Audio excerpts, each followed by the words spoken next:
Damn it. Um, Every time. literally. Welcome back to another episode of Chaotic Good Radio. I'm one of your hosts, Kate. And I'm your co-host, Nate. And, well, today we're doing something a little bit different. Today, Just a little bit. actually, we're going to celebrate Pride Month. So happy Pride Month. Happy Pride! Happy Pride. And in celebration, we want to discuss all of the positives that come from the LGBTQ creators, their struggles, and anything else that they face. Today, we've got a wonderful guest to help us answer some of the fun and the more difficult questions. Let me introduce a very dear friend of mine, Sophia. Hi. Thank you for letting me be here. Thank you. We are so glad to have you here. And to our listeners, Sophia is our first official guest on the show. So celebration there. Woo! They are an author of romanticises, romance fantasies. They've got published titles like Afterworld, Guns, Blades, and Fantasy. And they've got some novels going on Patreon as well in the works, such as the Bestiary and Catalyst Mage. So thank you for coming on. You're doing us a big favor here today. Oh, no problem. I'm happy to be here. All right. So, Sophia, do you want to just introduce yourself with like a couple sentences real quick? Sure. I am Sophia Anschutz-Perera. I do a lot of writing, whether it be film writing or novel writing. However, I like to focus on my novel work. I typically write sapphic fantasy. My focus is on romances that do not fit the cookie cutter that we normally see in our everyday fantasies. Like to hear that. That is very cool.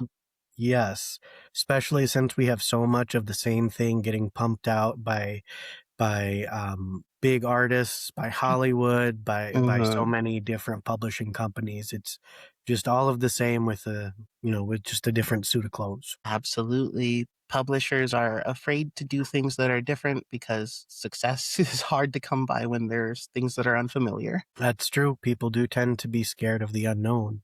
Now, for our listeners that haven't found your work yet, how would you describe the worlds that you have built, and what drew you to this side of romance storytelling? I would say that the worlds that I create tend to reflect critical flaws that I see in the world around us. A lot of the time, I encounter problems in the world such as bigotry or simple lack of knowledge of our roots that I think cause huge issues in our current society. And I like to emphasize those or express those in different ways in my writing. A big issue that I see is bigotry, and it is something that I bring out very clearly in Bestiary, which is one of my works that is currently on Patreon, but also on Royal Road, where it can be found for free.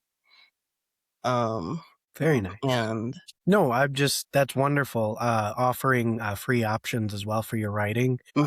That's very thoughtful. As for the things that drew me to this form of writing, I would say that a lot of the time I have seen these romances that focus on a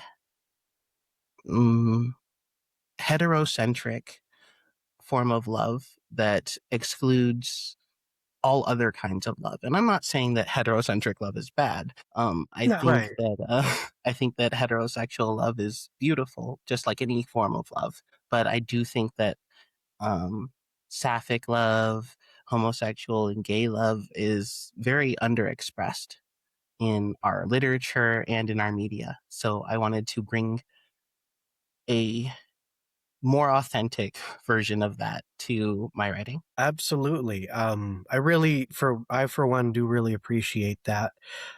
It's besides the fact that it's so nice to see variety coming through in your writing compared to some of the other stuff that's available right now and the trends that are following.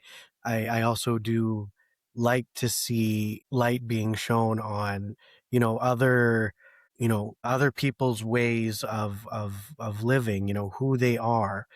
It is important to be exposed to that because we're not all the same. We're not all going to love the same. We're not all going to look the same, and Mm-hmm. that should all be accepted and celebrated. Absolutely. 100%.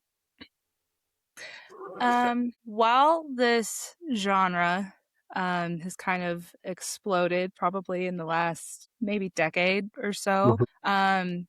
a lot of romance novels and even getting into like other niches or subgenres within that, they've kind of been dismissed or written off as like a guilty pleasure for reading.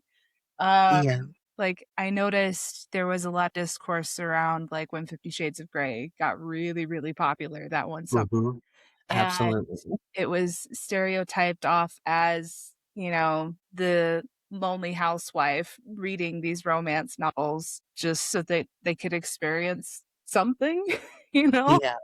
Mm-hmm. Oh, Um, and that is so sad to think about too. I mean, yeah, because if that's your one joy and you can't find anything like that within your relationship, are you really in a good relationship?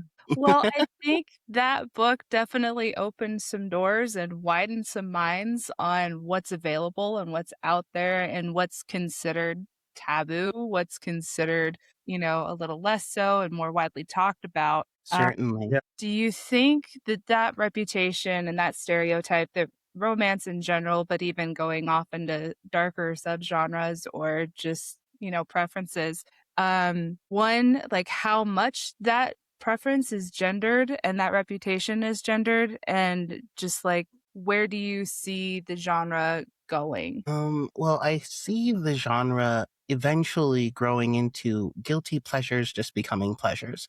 I think that that is something that humans have evolved throughout our history. Is, something starts out taboo, people don't like it, it's not well condoned, like women's ankles, and then suddenly like 20 years later somebody's exposing socks, ooh, and then 20 Hi. years after that it's fine to wear your sandals outside. Right. I feel Yeah. like there is currently a stigma against sex because in a long time throughout our history, sex has been something to be closed behind the door. We don't talk about it. We don't tell the kids about it. We don't tell anyone about it. And we figure Mhm. it out on our own. Yeah. And I think that a big part of what made 50 Shades of Grey so great was that even though it poorly displayed the BDSM community, Yes. it did Yeah. display the community. It let Yeah. people know, hey, this exists. Just because you like Mhm. something doesn't mean that you're completely a freak. You get to see that other people feel the same way you do, even a little bit. And Yeah. just Yeah. that spark is enough to light the full flame and let you go and explore. And I think that Yeah. that's so beautiful. So even though I don't like 50 Shades of Grey, I love the fact that it did that for people. Yeah. 100%. Absolutely. Now, so for the darker romances, Yes.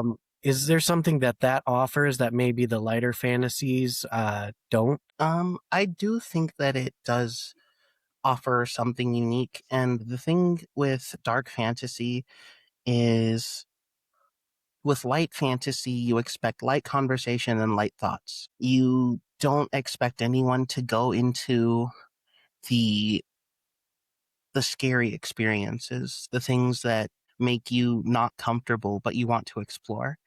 And dark romance is focused on bringing out those elements that you may not absolutely think are okay, but you want to see what you feel about them rather than just be told what to feel. Okay. So that kind of allows for a little bit more self-exploration of Hmm. ideas, thoughts, wants, curiosities. Exactly. And I think that it also really helps you self reflect Mhm. Sure. because with the light-hearted romance, all you get to see is, oh, they kissed and they like one another and they're going on adventures together and the bad people are bad people and the good people are good people. And at the end, they kiss again and everyone's happy. In a dark romance, you get to explore well, maybe he wants her for her body, or maybe he wants her because there's something hypnotic in her eyes that he can't understand. And he's searching for it. And maybe kissing is not enough for him to find the thing that inside of her that he was looking for, because it's deeper. Mm-hmm. It paints a much more complex and, I would say, richer story than a lot I of, agree. like, fluff out there, Hmm. honestly. Um, but the Yeah. other thing that I've noticed with some of the other dark fantasies that I've read is, like, it presents these really complex and oftentimes traumatic situations, and it doesn't necessarily apply morality to any of it. You Hmm. know, bad things do happen, but you have to kind of figure out whether the bad guy's actually a bad guy or if he's just, heavily traumatized and reacting to a situation in a way that has possibly previously kept him safe, you know? Exactly. And so, yeah, Yeah. that's definitely a perk of this darker side of the genre. I would agree with you. Yeah, leveling the complexities of actual human emotions into these characters adds a depth Mhm. that, like your classic Disney romance just never touches. Or what's her name? Absolutely. Danielle Steele. So, never read a Daniel Steele book in my life. It's that one, romance author, she's, like, all over the grocery store book aisle. Mhm, So, kinda going back into it a little bit, oftentimes in queer romances, the authors will end up writing pieces of themselves into their characters, and I would say that's pretty true of any author in a lot of mhm. Hmm. ways, Absolutely. especially when it comes to fiction.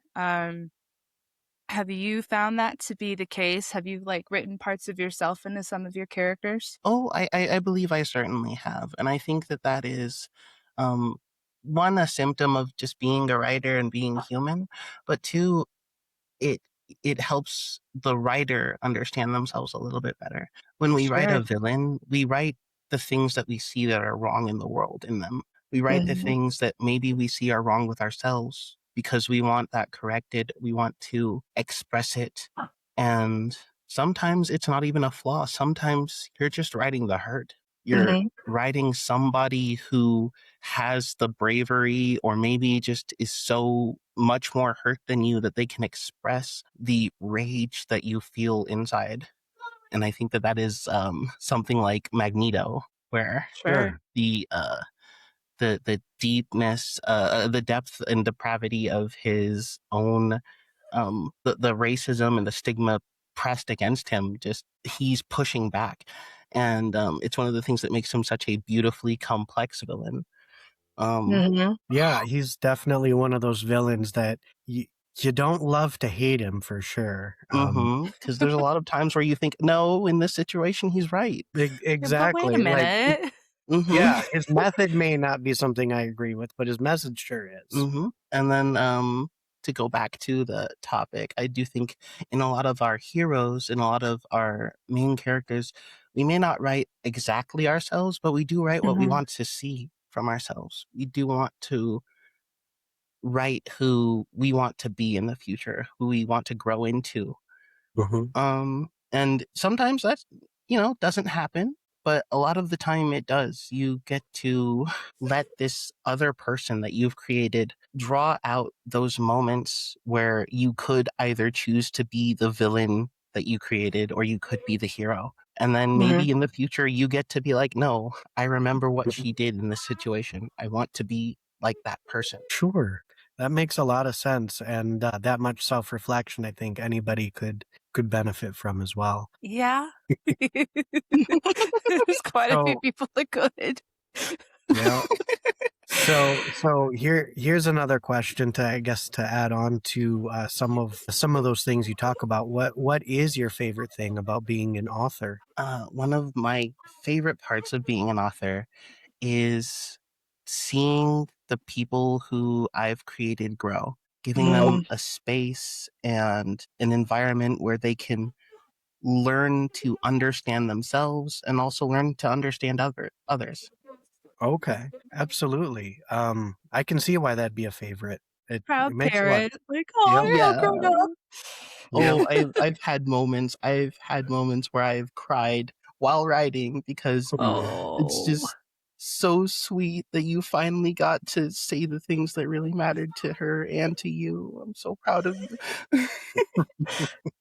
So, yeah, I guess these dark romances, a lot of them do focus on themes like you were talking about, like transformation, like growing or seeing your outside identity and your inside identity kind of being different, so to speak, looking for a belonging or a found family, if you will.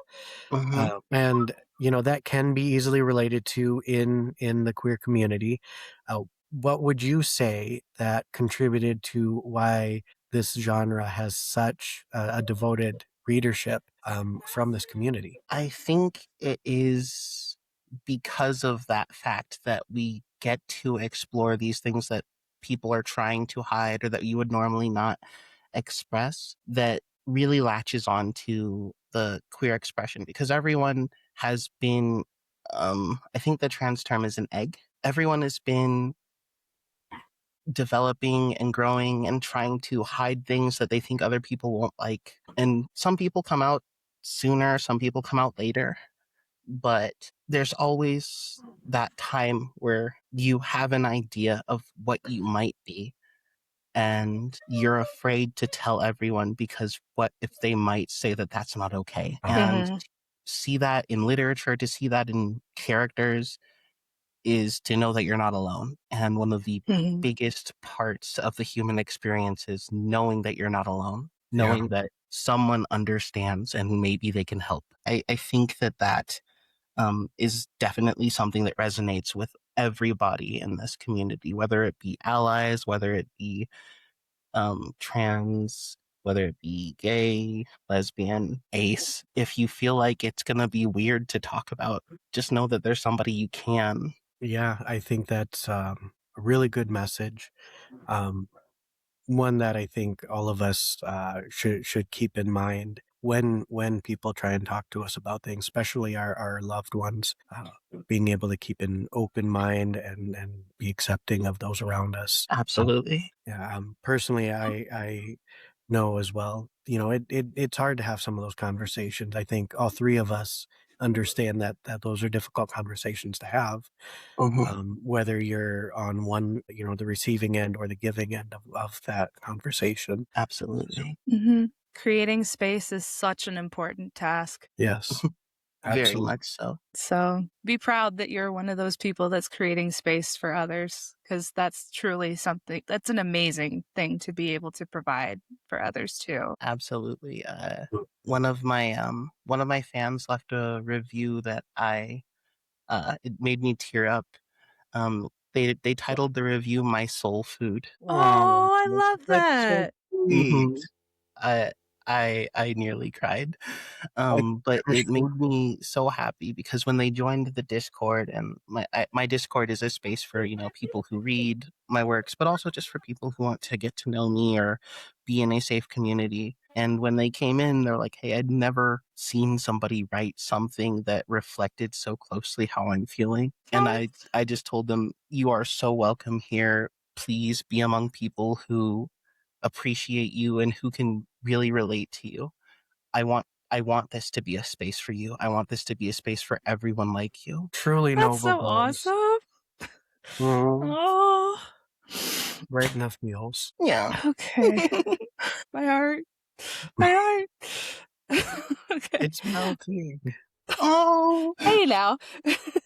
I never said you had a frozen heart, just the drippy puddle, just a puddle. Yeah. Oh. I mean, I guess I'm thawing out here in the desert. Hmm. Ooh, Yeah. deserts do be hot.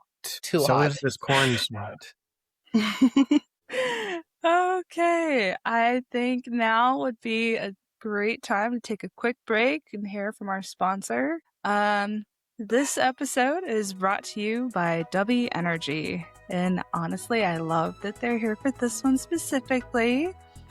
W is a clean energy drink mix that actually tastes good. No crash, no jitters, just the kind of focus that helps you stay present for when things matter. Whether you're reading, creating, building something of your own, or just trying to get through the day with a little more energy than yesterday, W's got you.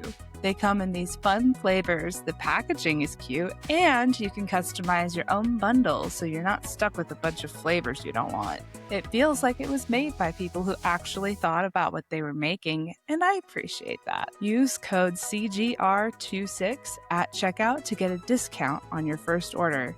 That's at w.gg. Link is in the show notes. Okay, let's get back to it. So we have talked about some of the positive stuff that comes along with being an author, especially in this community and in these circles. But let's go on a little bit other side of things. Okay. What struggles have you faced getting your work published and promoted as a trans author? I would say one of the bigger struggles is when people want your ID. And this is not Oh. just like a trans thing, it's also a Black person thing. Getting published on Amazon was a horror show because no. apparently my ID was too dark to be a person. Oh, you gotta Excuse be me? kidding me. No, I am not kidding you. It took me almost upwards of a year to get on Kindle Plus because my ID was too dark. That's a pain that should not have even That's existed. insanity. What the fuck? Yeah. I can't even wrap my head around why that's a problem that exists. Yeah. Oh, I can, but it's a long story. Mhm, mhm. Another Oh, problem man. was if you are post transition or if you are very far into your transition, you do look very different. So That is true. that also becomes Jeez. an issue. It's like, is this actually you? No, yes, this is me. I have my birth certificate. I have all my information. Mm, I can see how some people could struggle mm, with that, especially with all the changes that one would go through during their transition. absolutely. It is Um, it is sad to hear though that there aren't programs in place that let you update things or do whatever you need as needed to make sure that things match or just to make it easier to get to your goals. absolutely. I would say that another not so material world issue is that there are a lot of pressures to write certain things. Um, Sure. if you are if you are in any part of the LGBT, I think that people expect you to write a certain story, which doesn't necessarily happen. And I feel like it leads to a lot of writer's block. It leads to a lot of frustration because this isn't the story you're trying to tell. Right. Um, Right. if you're gay, you don't have to write a story about a gay man. If you're Mhm. if you're bi, Right. you don't have to write a story about bi people. Write Mhm. what resonates with you at the moment, what resonates with what you're trying to tell, and it's hard to push past that expectation sometimes. Yeah. Sure. I can see that. So you've definitely faced some pressures to write specific stories. Mm-hmm. How did you overcome that? Uh, I was listening to it wasn't a documentary, it was a TikTok. It was a short TikTok about this person who had been told that they needed to write I think it was a fantasy novel about dragons because that's what was in at the time. Okay. And this was basically around the time where the vampire trend was about to kick off. Right after Mm. the Twilight novels, we had Sure. what 8 years of nothing but vampires. Yeah. Yep. But Yeah. at the beginning, people were telling him, "No, it's dragons, it's elves, it's dwarves. You need to be doing this." And they said you need to write what is interesting to you because you never know whether or not it will be interesting to the next 5,000 people who are tired of the last. That's Yeah. true. Love That's that. really good point. Oh, Hope Core. Gotta love Hope Core and any, Yes. like, good sort of writing advice. I have an entire, like, collection of TikToks on writing advice, and yet Yeah, I haven't written anything in the last month, so, you'll get there. um, You'll get there. working on it. Um, Um, for myself, it's been helping a lot with writing with an upcoming possible D&D campaign. Oh, Spoilers, not spoilers. Hashtag. so excited. Excuse me. And maybe Oh, it'll give me same. some ideas. maybe. Yeah. One can Um. hope. Ooh, I've got so many ideas, but that's for another episode. Mm, So a little bit back here. So, Pride when Pride started, it was not just a celebration, but it was an act of visibility and resistance to the what was being pushed and what was trying to be covered up. And in some ways, books can do exactly that as well. Do you Mhm. think that some of your work fits into that in any way? I do. I feel like a lot of my work pushes the notion that you don't have to be the same as the last thing. I like to push the idea that, you need to be who is right to you. And that goes for whether it's Afterworld, Bestiary, or Catalyst Mage. Um, I also a lot of the themes that I push are not your standard themes, the Mhm. sapphic romances, the gay romances, and also just the non-conventional romances. None of Sure. my stories feature monogamy, and that's not to say that monogamy is a bad thing. It is for the right people, it is perfect, but for some people, it doesn't fit, and I think that it is important to show that that's not wrong. mm, Sure. Uh, there seems to be a little bit of uh, a movement where polyamorous people are gaining more visibility lately, and it Hmm. sounds like you're helping to be um, one of those avenues to offer visibility, or Absolutely.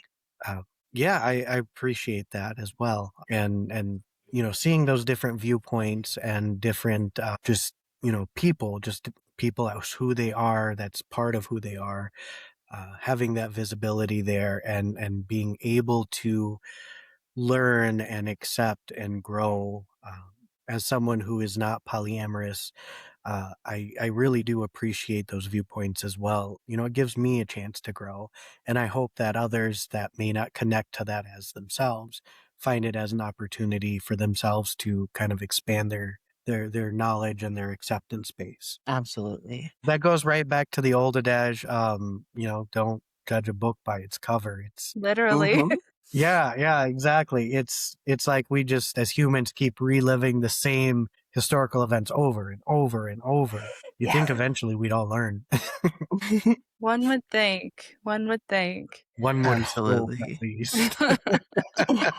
Um, Oh, so so it's kind of a thing in darker romances that there's very oftentimes a morally gray character or is the love interest who happens to be the villain, but you kind of Hmm. love him anyway. right. Um, how would you write a villain or a morally gray love interest that the readers could definitely root for, even when they probably shouldn't? Always think of the characters I write as people. Hmm. And whether or not you can agree with a person all of the time, you can certainly agree with them some of the time. Okay. If you are writing a villain who is just evil in every way possible, that's not really a person. But if you're writing somebody who's fighting for something, they believe in something and they're willing to stand up for it, there's going to be people who will see them as a villain. There's going to be people who will see them as a hero. And so the best way to write a morally gray character is to give them a stance and make them stand up for it in every way they possibly can. Whether that Um, stance is that bigots should be gone, whether that stance is that the color green is terrible and it needs to not be anywhere around me. Hold on now.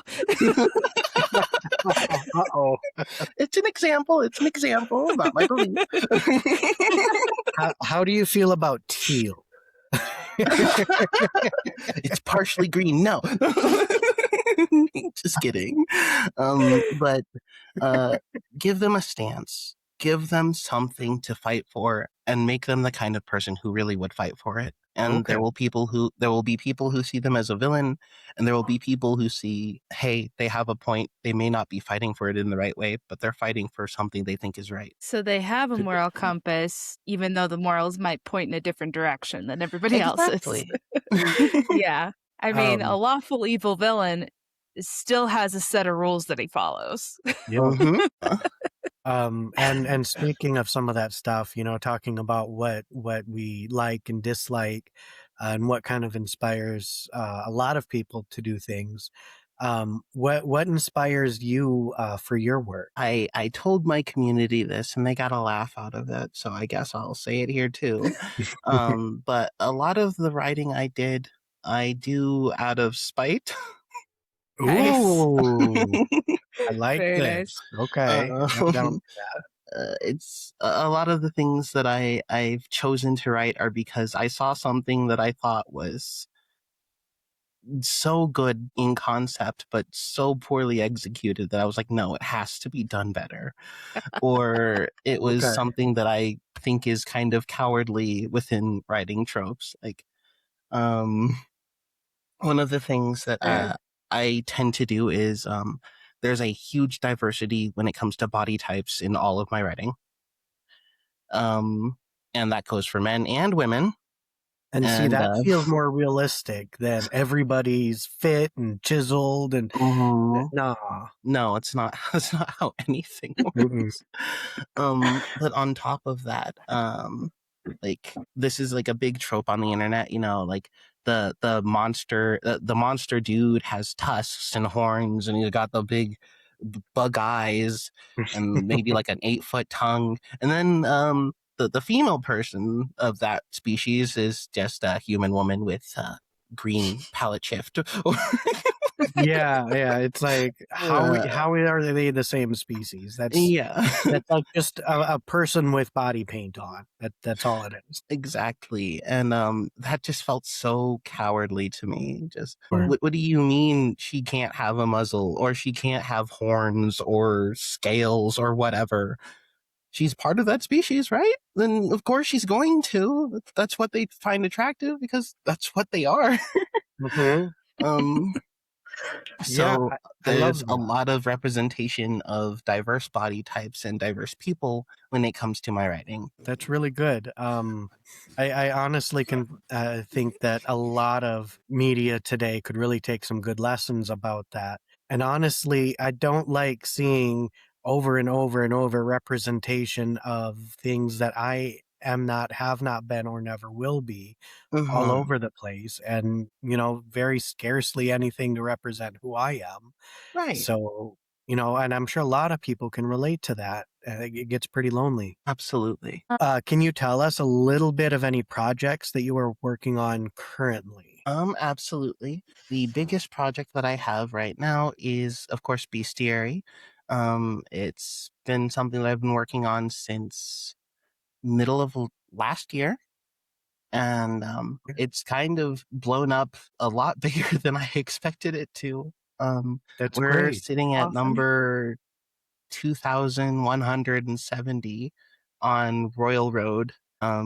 It's gotten me a huge fan base that I can't appreciate enough. Um, Nice. and I'd say I'm overjoyed to continue working on that. Um, then there's Catalyst Mage, which, as I mentioned before, is a homoerotic harem. Mhm. Um, It's one of my personal favorites just because it's me getting away from what I felt was expected of me. Mhm. Sure.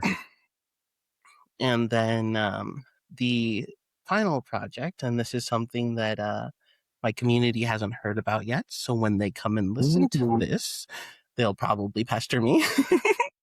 um, but it's an idea that I'm calling virtual ascension, and it Virtual. focuses on 3 different leads. The first is a VTuber who they live in Japan, and they have a whole different amount of social expectations when it comes to the Japanese culture versus ours. Sure. But one of those big things is transitioning is a lot harder over there. Okay. And it's also a lot harder to realize that it's something that you need.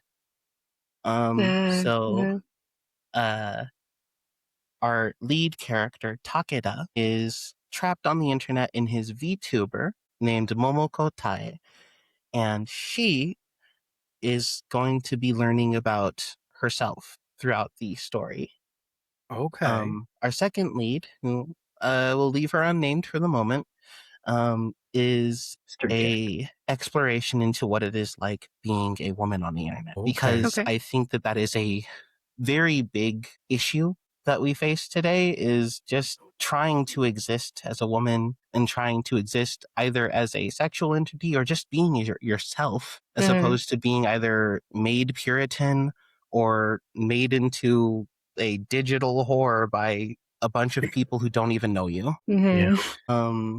And then our third lead is a young man who has gone through what he's gone through estrogen treatments. He's not transitioning, but he is going through those treatments to feel okay in his body. And I wanted to write a character that is going through this particular experience because I think there are a lot of young men and women out there who think that just because you don't feel right in your body, it means that you have to pick one side. Mm. And I Got think that that is Yeah. an issue because it leads to people transitioning and then transitioning back and not ever being happy because they think they have to be one or the other. You don't. Not Right. non-binary is definitely a thing. Gender fluid is a thing. Androgynous is a thing. Mm-hmm. It's not a binary system. Not at Exactly. all. I believe the Aztecs had a lot of different what we would call genders. Mm-hmm. And they're not the only culture that has done that historically speaking. The binary is more of a modern day box kind of a thing than it ever has been in history. Absolutely. And at that aspect, it almost feels like we have gone backwards and Mm-hmm. not advancing. Oh man. But that is like, a demographic of people that I feel like could definitely benefit from having more art and, voices heard about that particular experience. So that's Dude, exciting. Thank That's that's you. very. exciting. I personally am looking forward to you launching that. I've been a fan since day one, so this is really exciting to have you on here and to share that with us too. Thank you. Thank you. And now you've got another fan. So That's awesome. I'm excited. This all sounds like really, really good stuff. So I Oh, need it some good reading material, some good romance definitely, material. yeah, definitely worth a read or 3. Thank you. Lot of rereadability because I've noticed, or reading through it the first time, when I read through it a second, I had missed some things that kind of changed how I perceive some of the characters. Mm-hmm. And then reading through it again with that new viewpoint in mind, I could really see just little things that I'd completely skipped over. I don't know if either of you are like that with some books, but I always Oh, need at least 2 full read throughs to make sure I understand it all, the characters included. mm-hmm. I think it was a Fallout Boy line. It's the songs we grow to love are the ones we dislike first. Um, Mm. and I love um, that. it was really interesting to me because the first time I listened to that album, I skipped that song. I did not like it. The Um, irony. but when I went through the album, I think It was maybe the 40th time that I'd gone through that album, and I fell more in love with it just because there's so much truth hidden in the things that we initially skip because we're looking for more. We're looking for more action, or we're Mhm. looking to see what happened next because that cliffhanger really had me agitated. I Mhm. need to know what goes on with this character. And so the second time, there's not that urgency. You get to, you like, I know everything's going to be okay. Let me see Yep. what happened here where I was rushing before. Mhm. I do a lot of writing with my side characters and my villains just so that people get that experience. So that if they go Mm. back, they can be like, oh, this was talked about chapters and chapters. And Absolutely. And that's such a smart move to do because foreshadowing so skillfully seems to be something that is being lost in a lot of writing. Yes. oh yeah, Yes. We have discussed a lot of your work, a lot of your viewpoints, and as well as where you are writing from. So, speaking from a little bit different side, are there things that allies can do, like in situations, like yours, where some of your characters are reflecting in, the not knowing where you fit, or trying to just explore who you are in general. So is there anything that allies can do to help to encourage their friends, their family members, their neighbors, their acquaintances, and really be supportive? I would say that one of the biggest things that allies can do is to remind their friends that they care and that they want to see more of their friends. You don't want to just see the same side of your friend you see every day.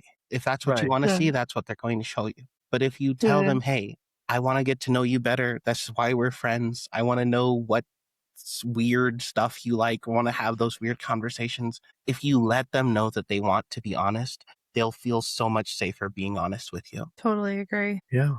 Yeah. Being that safe person in any kind of a relationship is important. And if honestly it's something that simple, I feel like each and every one of us, and I hope all of our listeners as well, can find a way to do that to all the people around them. Acceptance is everything. Hmm. Sophia, what would you say would be some like other creators, other writers, artists in general that inspire you or you draw inspiration from to do your work? Okay. I would say there are plenty of older works that I take a lot of inspiration from. One of my most cherished pieces of media would be Ranma One Half, which is I think Rumiko Takahashi. Okay. Very established creator. She's also the creator of Inuyasha. For those who Oh, like Okay. more popular Okay. anime.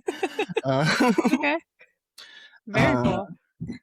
on top of that, I would say more contemporary writers that I am fascinated with are a writer known as Sibelius, who wrote the Celestine Chronicles, which is a male focused harem fantasy. However, it is also one of the deepest written romantic fantasies I have read Okay. in the past decade. And then Oh, there is another called Anime Con Harem, which they're working on the name because one, it's not actually quite a harem. It is more of a polyamorous relationship, which was the first time I'd seen a well written polyamorous relationship in literature. okay. And on top of that, the characters are just so well written. I hope that I can write them as well as 4064, which is their Okay. online handle. And another reason why I take inspiration from both of these authors is because, like me, they tend not to put their face out on the internet. And Sure. originally, I thought that that wasn't okay. And I really wasn't comfortable putting myself out there in that way. So, is there any sort of specific message that you would want to give out to queer individuals or allies? Um, I would say that my message is the same for both. And that message is the one that I try to put out in all of my writing. It's the one that I try to put forward on my day-to-day basis. You are not alone. There are people who are like you. There are people who care, who will listen, and who want to hear and understand you. And they aren't that hard to find anymore. They used to be, I understand, but they aren't anymore. So don't give up hope and look for the people who really will care. That's a beautiful, beautiful message. Thank you. Yeah. Yeah. And All right. one last thing, if there's one thing that you could change to make life better for any LGBTQ individuals, what would that one change be? Oh, that's a good one. I would say if I could change one thing to make life better, I would. I almost want to be vindictive and say like let's have an empathy class at like 5 years old. But Honestly, having classes on empathy is not a horrible idea. Have to get like a little empathy license and get it refreshed every like year or so. Every 3 years, you've got to retest. If you haven't refreshed your papers, you don't get to weigh in on these. Yes. I will be first in line for that. Sign me up. Oh man. But I think on a more serious note, I think if there was one thing that I could change, it would be to make people ignore the things that aren't hurting them.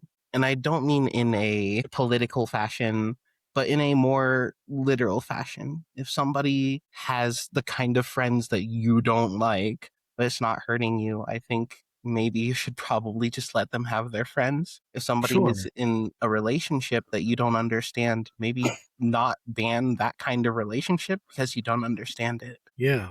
And while I do think that wishing for ignorance is a bad policy overall, I think if I could only change one thing, that would probably be the thing. Let those be those certain individuals live in blissful ignorance of everything else. Like, oh, you don't like gay people? Well, you don't know they exist. Now go away. Somehow seems safer. Right. Magical obliviousness. Yes. Love it. Wait, does that mean that if it's not hurting me and I don't see it, the dishes don't exist? Ooh. If there's a magical spell that can make dirty dishes disappear, sign me up. I need it. Absolutely. Where is the subscription? I will pay. Exactly. Take my money. Oh man. Well, I've been watching Witch Hat Atelier recently, and the way they do magic is they draw it on a piece of paper, like magic ink and pen and whatever. I want to draw the sigil for whatever clean dishes is right above my sink. And anytime I put something in, it just automatically gets done. I don't have to Just think remember about it. to do the water symbol bigger than the fire symbol, and I think you'll be okay. Don't make it too big because then it'll just spray me. There. Make sure your directional is the right way too, because otherwise you'll get sprayed in the face. Got to make the arrows the right size and everything. Water pressure's good, temperature's good. Yep. Don't send it flying across the house. Or maybe I just need to have Molly Weasley as a mom. And that could do it. There you go. There you go. She's got that spell that has the dishes scrubbing itself and the blanket crocheting on its own. And she mastered it. I wish I could. Oh, man. Well, Sophia, it has been a lovely visit. Thank you. It's been great being here. We appreciate your insight. As your first guest ever. Yeah. Thank you so much. We seriously appreciate it. Thank you for having me. It's been a blast. All right. From all of us from Chaotic Good Radio, have a good one. Don't forget to like, share, and subscribe. We're all over social media. Come give us a follow. All right. Bye. And remember to follow all of Sophia's work as well. Yes. Thank we will link all of her work as well. All right. Bye. Bye. Bye.